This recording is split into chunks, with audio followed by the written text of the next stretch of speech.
వార్షికోత్సవం సందర్భంగా Meenakshi test tube baby centre Guntur నందు ఐవీఎఫ్ ట్రీట్మెంట్ పై 40-50% రాయితీ. నమస్కారం అండి. నేను మీ నండి రవికుమార్ని. సుమన్ టీవీ వీక్షకు పునఃస్వాగతం.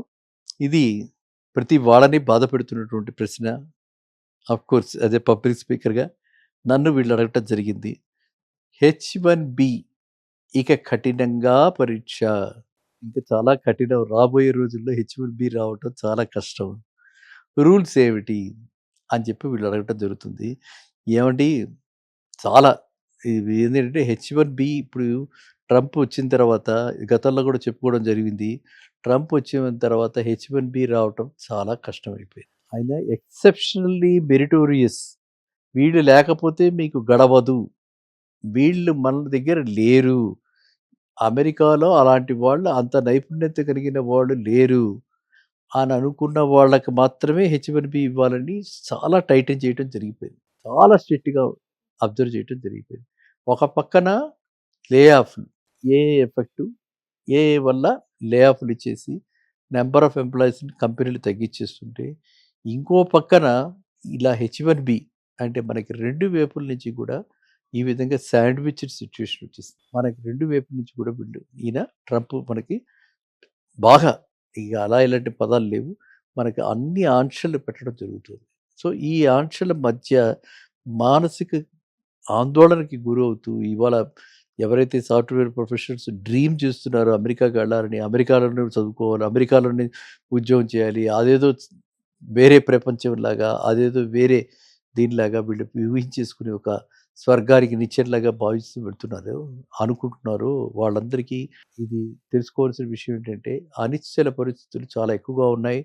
అండ్ ఇదివరకటి వల్లే కాదు, ఇప్పుడు జాబ్ సెక్యూరిటీ కూడా చాలా తక్కువగా ఉంది. అదే కాకుండా American economy is also in doldrums. War impact మనకు ఇంకా పూర్తిగా చదివి చూడలేదు, కానీ వాళ్ళకి ఆల్రెడీ వార్ ఇంపాక్ట్ కూడా బాగా కనిపిస్తుంది. సో మనం కనుక ఎకానమిక్ లెవెల్లో ఆలోచిస్తుంటే చాలా వీక్ అయిపోయింది అమెరికన్ ఎకానమీ. ఓకేనా? సో కాబట్టి మీరు ఎవరిని నమ్మి, ఎందుకు చెప్తున్నానంటే ఈ ప్రశ్న అడిగింది బాగుంది, ఎవరిని నమ్మి in the name of consultants మేము చేయిస్తాం ఎవ్వరు చేయించేది ఏమి లేదు.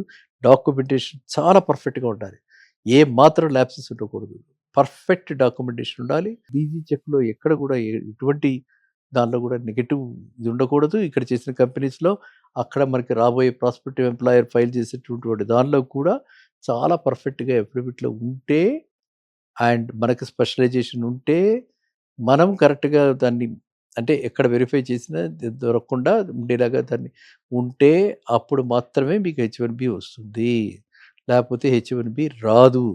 And minimum salary, basic salary కూడా స్టేట్ టు స్టేట్ $1,20,000 నుంచి అప్వర్డ్స్ ఉంది. ఆ $1,20,000 అంటేనే నా కొడుకు కోటీశ్వరుడు, కోటి పైన ఇన్కమ్ సంపాదిస్తాడని చెప్పి పిల్లల్ని పంపించడం జరుగుతుంది.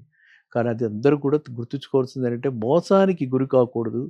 ఈ 5 లక్షలు 10 లక్షలు తీసుకుని వీళ్ళు పంపించేసిన తర్వాత, అక్కడికి వెళ్ళిన తర్వాత, అక్కడ ల్యాండ్ అయిన తర్వాత ఇది చూసి అందులో ఏదో ఫేక్ ఉంది అని అంటే మొత్తం జీవితం ఖరాబ్ చేసేస్తున్నారు వాళ్ళు. జీవితం అంతా బ్రాండింగ్ చేసేసి వాళ్ళు మన పాస్పోర్ట్లో, మన దీంట్లో అన్నింటిలో కూడా అడ్డదిడ్డంగా రాసేస్తే మళ్ళీ పాస్పోర్ట్ కూడా రావట్లేదు.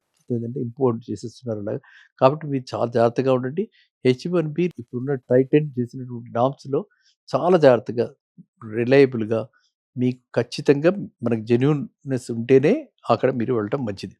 చిన్న చిన్న కన్సల్టెంట్స్ ద్వారా వెళ్ళి ఆ కన్సల్టెంట్స్ ఏవో చూపిస్తామని చెప్పి బెంచ్ మీద కూర్చోబెట్టుకుని తర్వాత వెనక్కి పంపించేసి అక్కడ మనకి పిల్లలకి చాలా రకాలైనటువంటి మెంటల్ ట్రామా. చక్కగా సుఖారుణ ప్రాణాన్ని దుఃఖాన వేసుకోకుండా మనకి పర్ఫెక్ట్గా కలుస్తుంది, తెలుస్తుంది, మనకి చూసుకుని అప్పుడే వెళ్ళండి. ట్రంప్ వచ్చిన తర్వాత, గతంలో కూడా చెప్పుకోవడం జరిగింది, ట్రంప్ వచ్చిన తర్వాత H1B రావటం చాలా కష్టమైపోయింది. ఆయన ఎక్సెప్షనల్లీ మెరిటోరియస్, వీళ్ళు లేకపోతే మీకు గడవదు, వీళ్ళు మన దగ్గర లేరు, అమెరికాలో అలాంటి వాళ్ళు అంత నైపుణ్యత కలిగిన వాళ్ళు లేరు అని అనుకున్న వాళ్ళకి మాత్రమే H1B ఇవ్వాలని చాలా టైటన్ చేయడం జరిగిపోయింది. చాలా స్ట్రిక్ట్గా అబ్జర్వ్ చేయడం జరిగిపోయింది.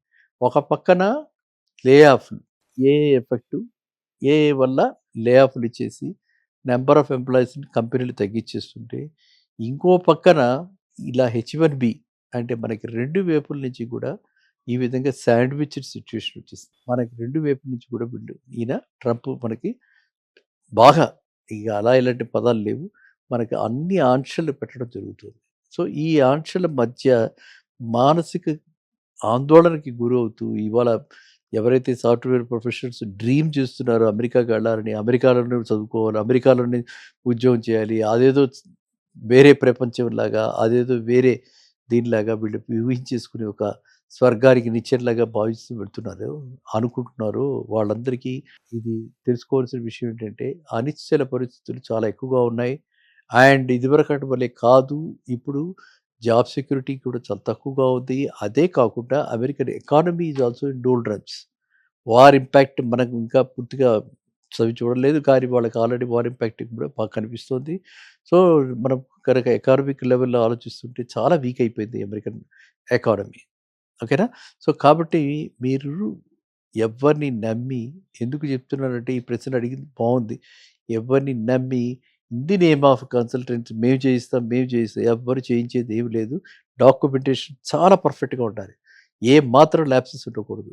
పర్ఫెక్ట్ డాక్యుమెంటేషన్ ఉండాలి. బీజీ చెక్‌లో ఎక్కడ కూడా ఎటువంటి దానిలో కూడా నెగెటివ్ ఇది ఉండకూడదు. ఇక్కడ చేసిన కంపెనీస్‌లో అక్కడ మనకి రాబోయే ప్రాస్పెక్టివ్ ఎంప్లాయర్ ఫైల్ చేసేటటువంటి దానిలో కూడా చాలా పర్ఫెక్ట్‌గా అఫిడవిట్‌లో ఉంటే అండ్ మనకి స్పెషలైజేషన్ ఉంటే మనం కరెక్ట్‌గా దాన్ని అంటే ఎక్కడ వెరిఫై చేసినా దొరకకుండా ఉండేలాగా దాన్ని ఉంటే అప్పుడు మాత్రమే మీకు హెచ్-1బీ వస్తుంది.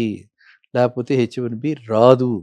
And minimum salary, basic salary కూడా స్టేట్ టు స్టేట్ $1,20,000 నుంచి అప్‌వర్డ్స్ ఉంది. ఆ $1,20,000 అంటేనే నా కొడుకు కోటీశ్వరుడు, కోటి పైన ఇన్‌కమ్ సంపాదిస్తాడని చెప్పి పిల్లల్ని పంపించడం జరుగుతుంది.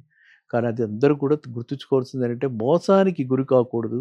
ఈ 5,00,000 10,00,000 తీసుకొని వీళ్ళు పంపించేసిన తర్వాత అక్కడికెళ్ళిన తర్వాత అక్కడ ల్యాండ్ అయిన తర్వాత ఇది చూసి అందులో ఏదో ఫేక్ ఉంది అని అంటే మొత్తం జీవితం ఖరాబ్ చేసేస్తున్నారు వాళ్ళు. జీవితం అంతా బ్రాండింగ్ చేసేసి వాళ్ళు మన పాస్‌పోర్ట్‌లో మన దీంట్లో అన్నిట్లో కూడా అడ్డదిడ్డంగా రాసేస్తే మళ్ళీ పాస్‌పోర్ట్ కూడా రావట్లేదు. లేదంటే ఇంపోర్ట్ చేసేస్తున్నారు అలాగా. కాబట్టి మీరు చాలా జాగ్రత్తగా ఉండండి.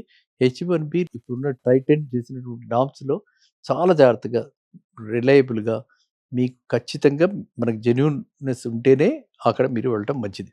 చిన్న చిన్న కన్సల్టెంట్స్ ద్వారా వెళ్ళి ఆ కన్సల్టెంట్స్ ఏవో చూపిస్తామని చెప్పి బెంచ్ మీద కూర్చోబెట్టుకుని తర్వాత వెనక్కి పంపించేసి అక్కడ మనకి పిల్లలకి చాలా రకాలైనటువంటి మెంటల్ ట్రామా. చక్కగా సుఖాలున్న ప్రాణాన్ని దుఃఖాన వేసుకోకుండా మనకి పర్ఫెక్ట్‌గా కలుస్తుంది, తెలుస్తుంది మనకి చూసుకుని అప్పుడే వెళ్ళండి. ఓకేనా? మళ్ళీ కలుద్దాం నెక్స్ట్ వీడియోలో. నమస్కారం.